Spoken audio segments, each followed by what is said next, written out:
Merci. Merci, Monsieur le Président. Monsieur le Premier ministre, l'attentat islamiste perpétré au cœur de l'État, au sein même de la préfecture de police de Paris, a sidéré les Français. Ils ont pris conscience que l'ennemi était intérieur, assassinant de la manière la plus barbare une jeune mère de famille, des collègues de travail. Sidérés, ils l'ont été tout autant par la parole de plusieurs membres du gouvernement, hâtive, décalée et démentie par les faits. Les mêmes mots d'un attentat à l'autre, un homme sans histoire, un loup solitaire, des problèmes personnels peut-être, un coup de folie sans doute. Peur de la stigmatisation, réticence à qualifier l'acte, lâcheté du politiquement correct, l'effet dans l'opinion publique est ravageur et ruine la confiance. Monsieur le Premier ministre, lorsque l'on dirige un gouvernement, sans doute est-ce là une des pires épreuves, mais votre responsabilité n'en est que plus grande. Les Français ont besoin de deux choses.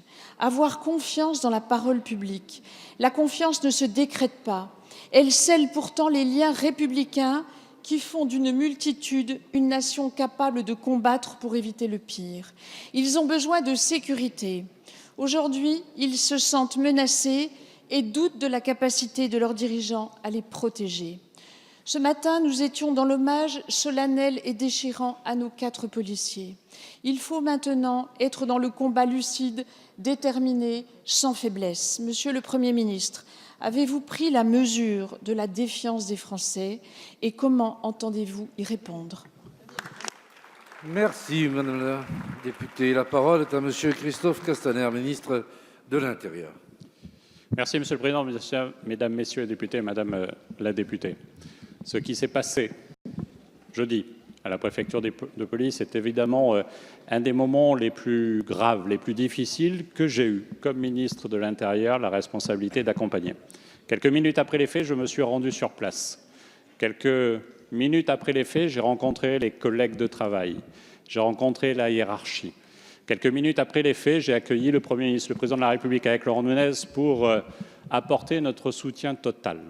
Soutien total qui est une évidence et que chacun ici a d'une façon ou d'une autre apporté face à ces événements dramatiques. Je me suis exprimé ensuite. Qu'ai-je dit? J'ai dit la vérité. La vérité telle qu'elle a été rapportée par les collègues de travail. La vérité telle qu'elle était connue dans le dossier administratif de l'individu qui est passé à l'acte. Mais la question n'est pas celle-ci, Madame la députée, et vous la posez, vous, la bonne question. C'est comment se fait-il qu'il y ait eu des dysfonctionnements qui fassent qu'à aucun moment les alertes qui pourtant se sont manifestées à la suite et dans le cadre de l'enquête et la suite de mes propos n'ont pas été prises en compte au bon moment.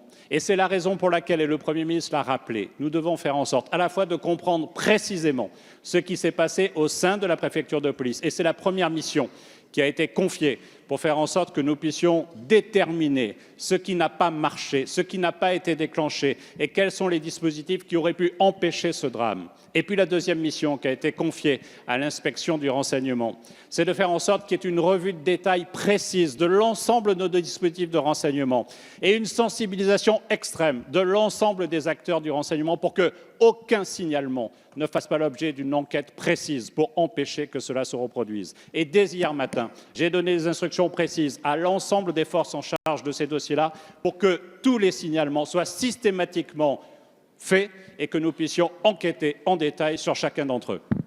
Merci, Madame Genevard. Merci, Monsieur le ministre de l'Intérieur, pour votre réponse. La question que je vous pose, c'est une question de crédibilité de la parole publique. C'est essentiel. Et quand on ne sait pas, il vaut mieux ne pas dire.